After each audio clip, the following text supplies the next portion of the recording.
e amigas. Hoje eu trouxe o tema escândalos. Me baseei no livro O Evangelho segundo o Espiritismo, no capítulo 8. Bem-aventurados os que têm puro o coração. Neste capítulo, ele traz no 11º um título: Escândalos. Se a vossa mão é motivo de escândalo, cortai. Então nós vamos trazer aqui a origem desta fala de Jesus, e nós vamos encontrá-la no Evangelho de Mateus, no capítulo 18, versículo 7, também no Evangelho de Marcos, capítulo 9, versículo 42, assim como de Lucas, no capítulo 17, versículo 1 e 2. Eu trouxe aqui o Novo Testamento, que é uma tradução realizada por Haroldo Dutra Dias, que é do grego para o português, para que a gente possa compreender um pouquinho mais a respeito desta fala de Jesus, entendendo o significado de algumas palavras que fazem parte desta fala, agora trazida por essa tradução literal que Haroldo Dutra nos traz. A fala de Jesus, então, é: ai do mundo por causa dos escândalos, pois há necessidade de virem os escândalos. Contudo, ai daquele homem por meio de quem vê os escândalos. No Evangelho segundo o Espiritismo, nós vamos encontrar, então, uma fala de Kardec, trabalha esta afirmação de Jesus, quando diz: há necessidade de virem os escândalos no mundo. Muitos de nós ainda não conseguimos compreender o que significa esta necessidade. Então, Kardec diz assim, que os homens são ainda muito imperfeitos, os homens aqui na Terra. E esta imperfeição, que é uma característica desses homens, traz uma inclinação para o mal. E ele faz uma comparação às árvores ruins, que as árvores ruins dão maus frutos, ou seja, não tem como não esperarmos um comportamento ainda equivocado de homens imperfeitos. Então, Kardec nos diz que é preciso entender, por essas palavras de Jesus, que o mal é consequência da imperfeição humana, e não que os homens tenham a obrigação de praticá-lo. Porque quando nós lemos a palavra de Jesus, ela diz: há necessidade de virem os escândalos. E nós achamos, então, que os escândalos são necessários para a nossa evolução. No entanto, não é esse o sentido. E Kardec vem nos mostrar isso, que o fato de sermos ainda bastante imperfeitos, trazemos ainda enraizados em nós comportamentos que desencadeiam os escândalos. Tem um objetivo para isso, e esse objetivo é o nosso despertamento moral.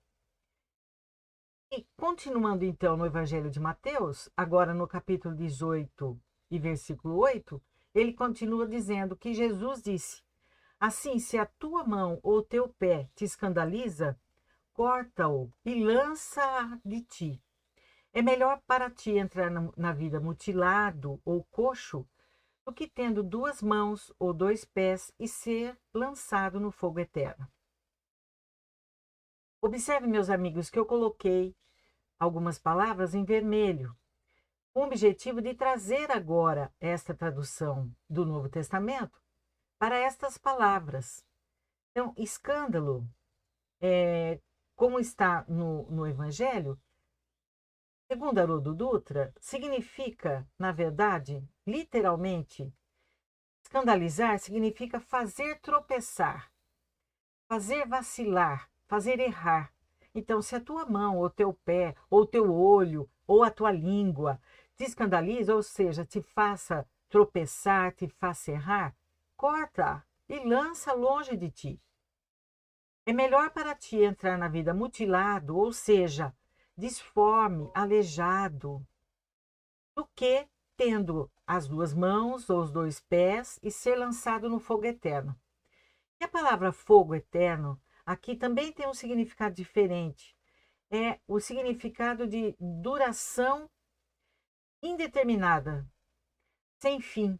Então, ele se refere a um sofrimento eterno, a um sofrimento sem fim.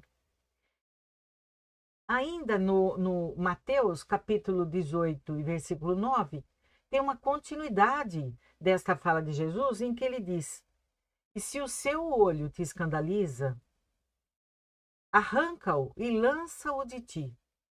É melhor para ti entrar na vida com um só olho, do que tendo dois olhos, ser lançado no gena do fogo. Eu não sei se a pronúncia é esta correta, mas também tem um significado importante para que nós possamos saber. Haroldo Dutra nos diz que Gena era um local onde se faziam oferendas a uma divindade pagã e onde se queimavam pessoas vivas, crianças vivas, passando o local a representar o castigo que purifica os pecadores. E também conhecido como Vale dos Gemidos. Essa tradição popular, ela estava viva na época de Jesus. Então nós vamos observando, meus amigos, que Jesus utilizava de acontecimentos da época, de situações vividas, muitas vezes até de crenças populares, para que o povo pudesse entender a sua fala. Mas se nós pegarmos todas estas passagens do Evangelho de Mateus, que nós vamos ressaltar aqui novamente, que vamos encontrar também em Marcos, vamos encontrar também em Lucas. Se nós analisarmos literalmente essas palavras, nós vamos achar que é um absurdo o que Jesus dizia, que é preferível cortar a mão, é preferível arrancar o olho. Então, essas palavras devem ter uma simbologia, um significado diferente. E que a nossa razão não aceita que seja feita esta leitura ao pé da letra, que ela tem um significado mais profundo. Então, para que a gente possa compreender esse significado mais profundo, vamos buscar novamente no livro, no Evangelho segundo o Espiritismo, onde o próprio Kardec comenta que, no sentido comum, a palavra escândalo significa toda ação que choca a moral ou os bons costumes de maneira ostensiva, ou seja, qualquer ação que não vá de encontro aos princípios morais, aos bons costumes da época em que ela acontece. E de maneira ostensiva, ou seja, que ela seja de conhecimento geral de todas as pessoas. Então é interessante aqui que o escândalo, como diz Kardec nesta passagem, ele não está exatamente na ação, mas nas repercussões de que ela pode ocasionar. Então seriam nas consequências. E muitas pessoas preferem que o escândalo não venha à tona, mas com o objetivo de se preservarem diante da comunidade onde vivem, porque elas sofreriam, o seu orgulho as faria sofrer muito se fosse exposta à execração pública. Então, a postura é essa, contanto que os seus atos menos dignos sejam ignorados pelas outras pessoas, isso lhes basta para que a sua consciência fique tranquila. E dessa forma, meus amigos, nós também já conseguiremos entender esta outra fala de Jesus, e que em relação a essas pessoas, ele as assemelhava a sepulcros brancos por fora, mas cheios de podridão por dentro. Vasos limpos por fora, mas imundos por dentro. Vejam, Jesus está dizendo pessoas que muitas vezes mantêm uma aparência de idoneidade moral e, no entanto, mesmo os seus pensamentos e até mesmo a sua conduta não condiz àquilo que quer demonstrar. E no sentido evangélico, a palavra escândalo, ela tem uma conotação muito mais ampla. Vejam o que Kardec nos traz. Escândalo não é somente o que choca a consciência alheia, mas tudo o que resulta dos vícios e das imperfeições humanas. Todas as más ações de indivíduo para indivíduo, com ou sem repercussões. Então, aqui, na definição já com o sentido que nós vamos encontrar no Evangelho, escândalo não é só aquilo que vai a público, mas toda a ação que é gerada pelas imperfeições do homem, e pode ser de indivíduo para indivíduo, mesmo que ela não traga repercussões públicas, que ela não vá para a mídia. Então, nós percebemos aí que escândalo tem uma definição agora como resultado efetivo do mal moral. Ou seja, é aquilo que eu trago dentro de mim, os valores morais que eu tenho, e quando aplicados, trazem consequências em relação às outras pessoas. A minha má conduta é que é aqui definida como escândalo. E para que a gente possa compreender um pouquinho melhor essa passagem do Evangelho, eu trouxe uma reportagem encontrada na revista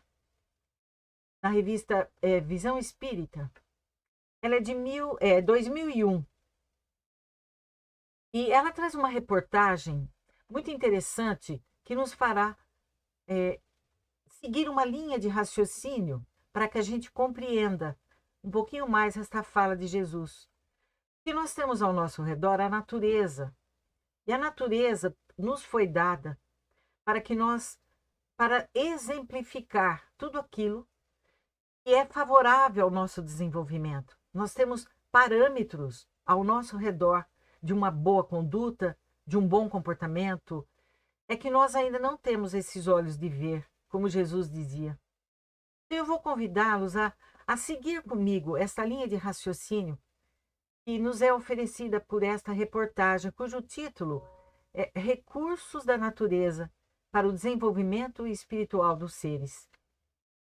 Ele vai relatando nesta reportagem e vai também ilustrando-a, e eu trouxe aqui as imagens que constam da revista, dizendo o seguinte, que durante 50 anos, os elefantes foram perseguidos e mortos em função das suas presas. Lembrando aqui aos amigos e às amigas que as presas dos elefantes, elas são de marfim, trazendo, e que é de um alto valor econômico, e trazendo então a ganância desenfreada no homem, que ainda traz esses velhos hábitos que precisam ser modificados. Então, por causa das suas presas, por causa do marfim, este país, mesmo em guerra, os elefantes sofreram uma perseguição que durou 50 anos. Muitas vezes, as presas eram retiradas com o animal ainda agonizando. Cientistas que até hoje estudam o comportamento e o desenvolvimento das manadas na África constataram uma significativa alteração na procriação da espécie. Então, até então, todas apresentavam presas e sofriam a perseguição para a retirada dessas presas de uma forma muito violenta. E durante os estudos foi percebido, então, que havia uma alteração nas novas espécies que surgiam. Depois de tantos anos de perseguição, algumas manadas passaram a gerar filhotes sem as presas. Então, meus amigos, esta revista de 2001, eu fui procurar na internet alguma coisa que falasse dessa pesquisa. Encontrei uma outra, como eu não sei quem é o autor desse artigo, eu encontrei uma outra reportagem, agora mais recente, de 2019, em que ela diz o seguinte, essa daqui é da revista National Geographic, de Joyce Polly. Ela diz, sua nova pesquisa, ainda não publicada, revela que das 200 fêmeas adultas conhecidas, 51% das que sobreviveram à guerra, animais de 25 anos ou mais, não possuem presas. E 32% das presas nascidas desde a guerra também não as possuem. Então, dá para a gente deduzir aqui também que aqueles filhotinhos fêmeas que já nasceram sem presas, geraram agora o que corresponde a 32% dessas fêmeas nascidas já sem as presas. Então, nós vamos vendo aqui, isso é ciência, isso é observação da natureza, é resultado de estudos. Mas voltando lá ao artigo 1º de 2001, ele diz assim: os animais são dotados de uma alma rudimentar em desenvolvimento, e é denominado princípio inteligente. Ele já faz agora uma ponte com o que a doutrina espírita nos explica em relação ao tipo de alma rudimentar, ainda não a alma humana, mas que ocupa o corpo dos animais, de todas as espécies.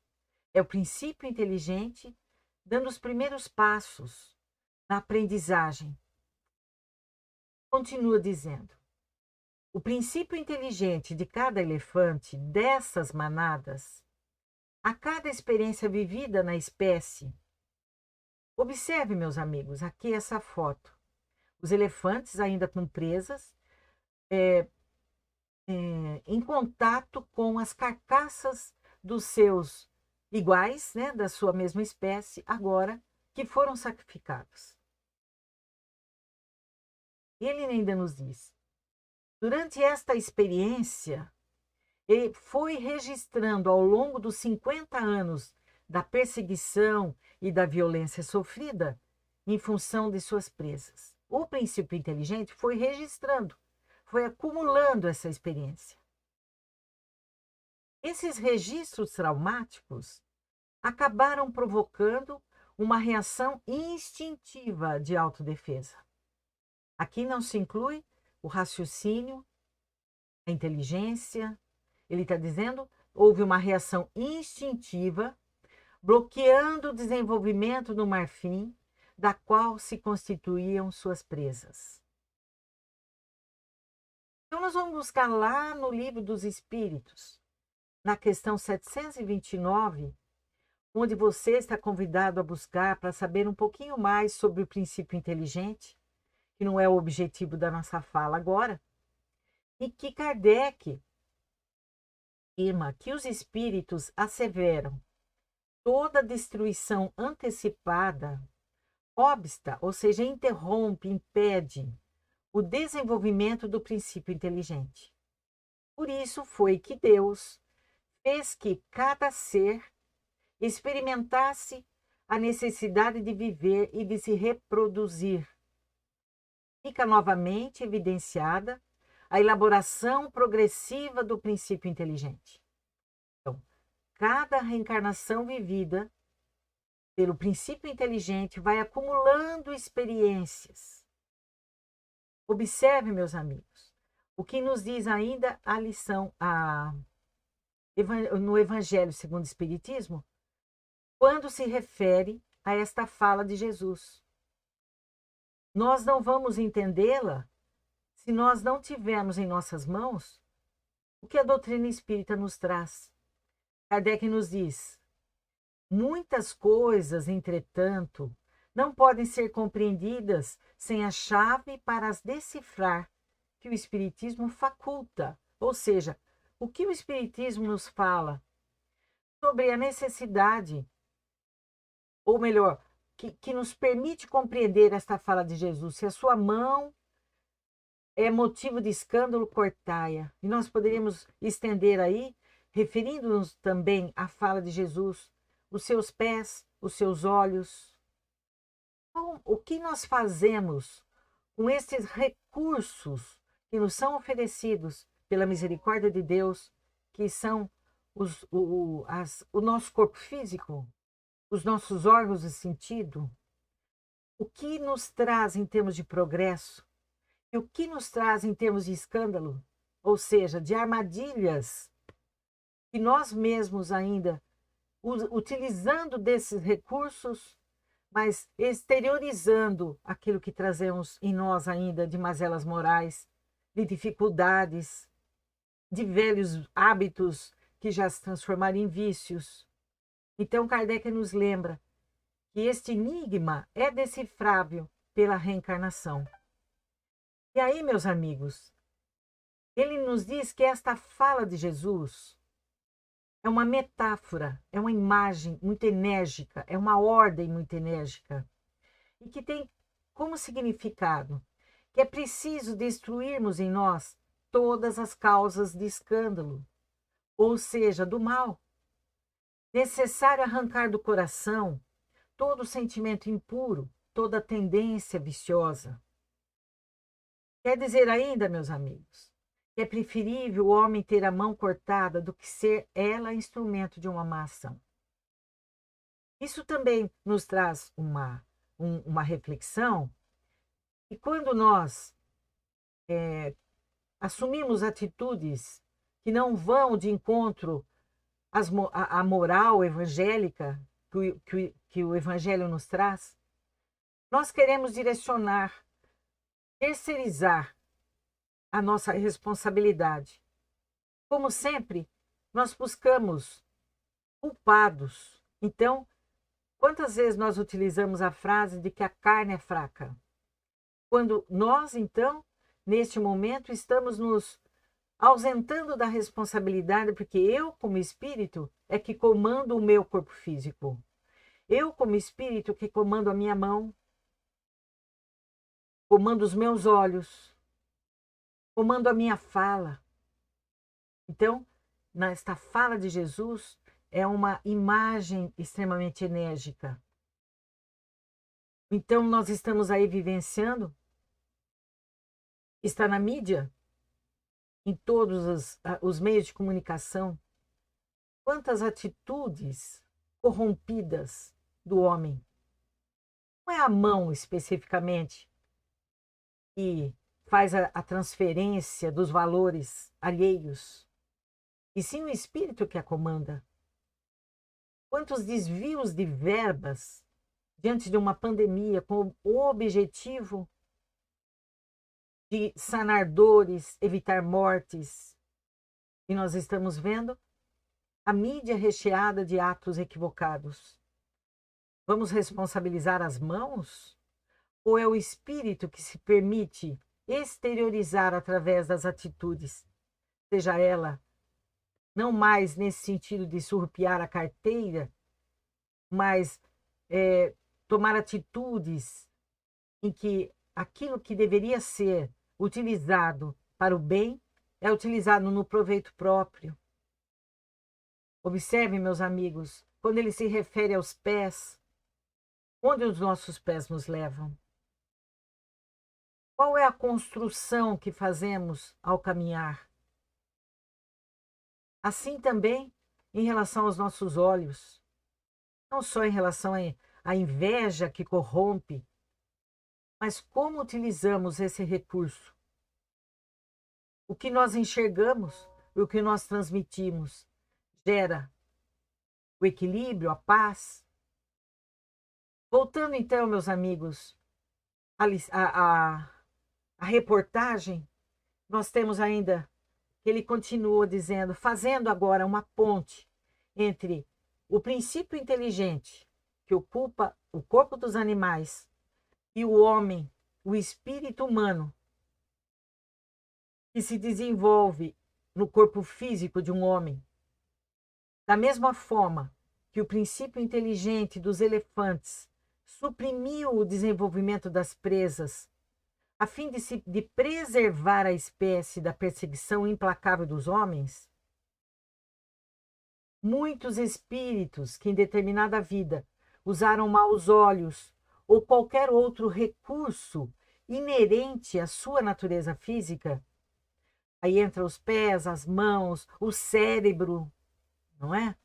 Em atitudes maléficas ou violentas, causando sofrimento a outrem, ao se encontrarem com a grande verdade da vida no mundo espiritual, são acometidos de um remorso profundo que queima como o fogo do inferno, assolando a própria consciência. O que ele está nos dizendo aqui? Que quando aqui encarnados utilizamos mal esses recursos que o corpo humano nos permite, Quando desencarnamos, longe do corpo físico agora, nós temos a nossa consciência ampliada e permite que reconheçamos todos os equívocos cometidos. E aí vem aquele remorso, aquela necessidade de refazer, de pedirmos nova oportunidade. Esse fogo do inferno é o constante, interminável sofrimento, até que nós entendamos que precisamos refazer, que precisamos recomeçar. E aí continua o texto. Depois de longos períodos nesse sofrimento, que parece interminável, parece eterno, arrependidos, acabam clamando pela oportunidade de uma nova reencarnação. Atendidos pela providência divina, alguns, ao iniciarem o processo de ligação com o novo corpo, apesar do esquecimento e do torpor de que são acometidos característicos deste momento, os traumas e o remorso sofridos pelo mau uso de determinado órgão estão muito fortes no subconsciente. Então, vejam, são etapas. Como encarnados, usamos e abusamos desses recursos materiais que fazem parte do nosso corpo físico. Quando desencarnamos, despertamos na espiritualidade e percebemos todos os nossos atos equivocados e sentimos remorso daquilo que fizemos. Aí clamamos por uma nova reencarnação.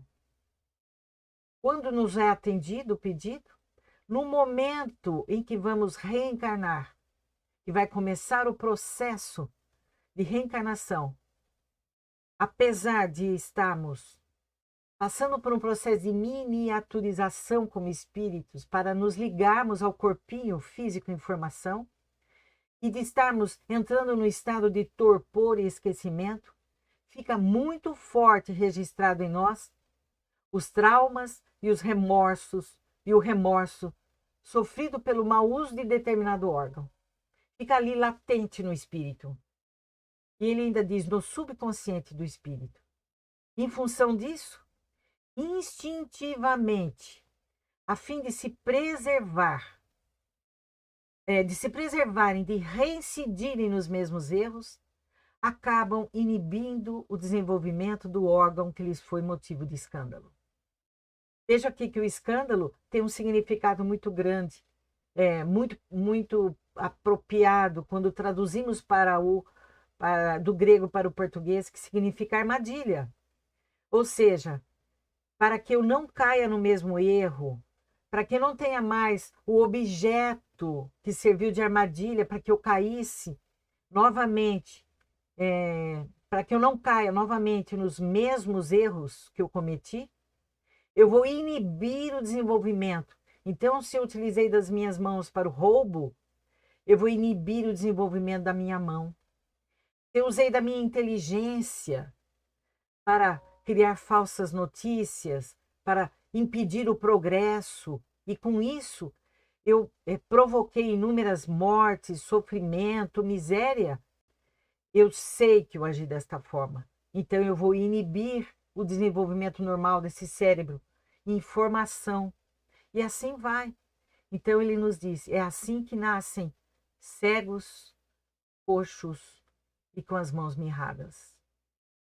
Olha que linha de raciocínio que nos vai dando a compreensão de que tudo que nos acontece não é castigo divino, e sim que nós, quando nós não conseguimos seguir as leis divinas, quando nós as não cumprimos, não obedecemos, nós sofremos consequências pelas nossas escolhas.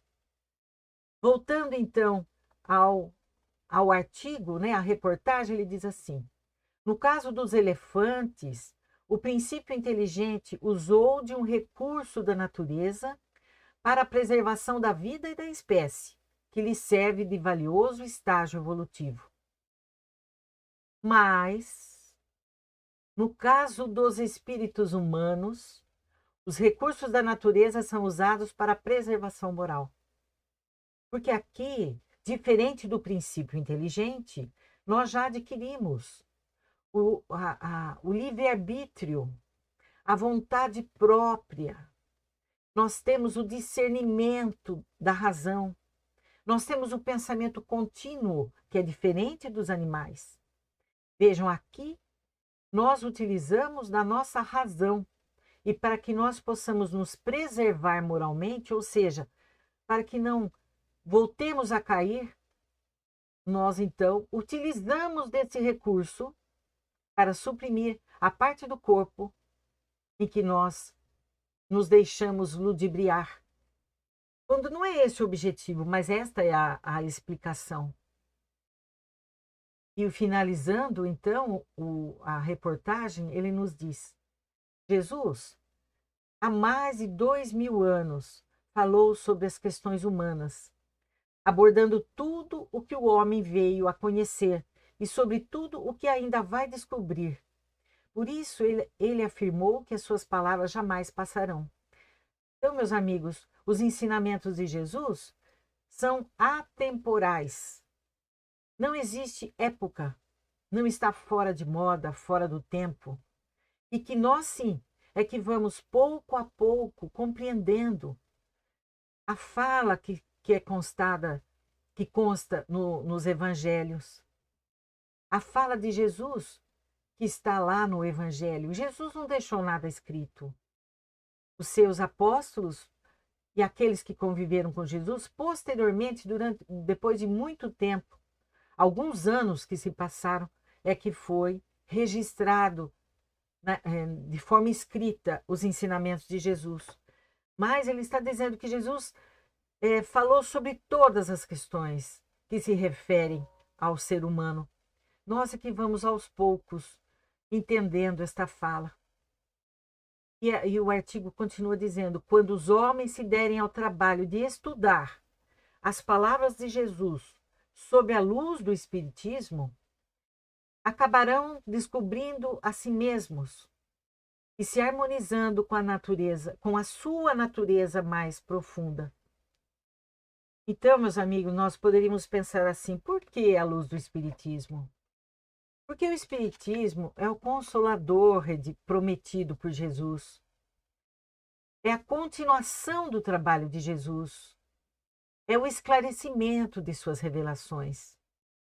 Então, a reencarnação, trazida pelo Espiritismo, na sua explicação, porque também ela já existia antes da vinda do Espiritismo, a crença da reencarnação, mas ele vem através da sua explicação, trazendo uma visão mais clara, mais lógica e a sua aplicabilidade na nossa vida.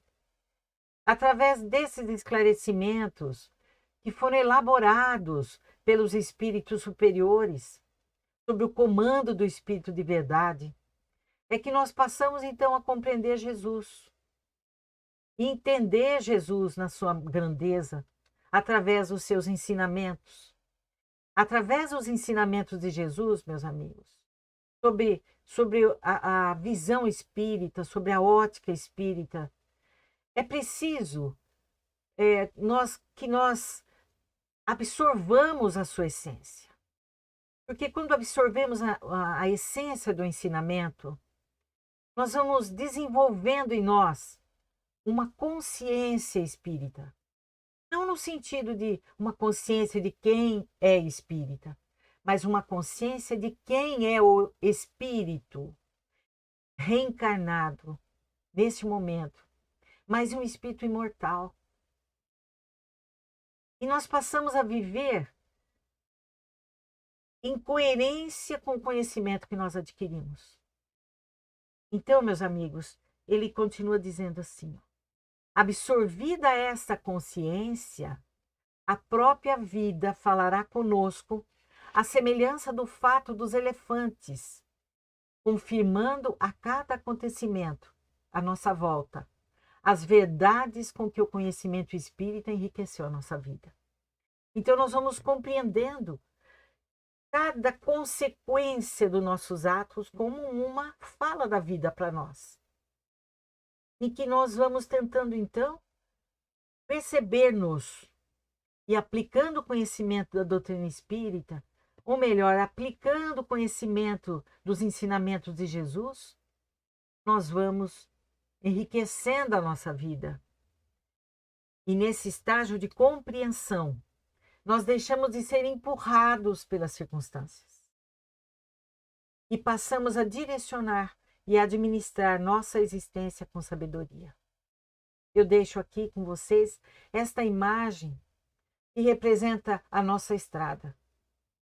A nossa estrada que ela só será limpa, sem obstáculos, quando nós entendermos, absorvemos e aplicarmos na nossa existência os ensinamentos de Jesus. Um grande abraço a todos e a todas e até uma próxima oportunidade.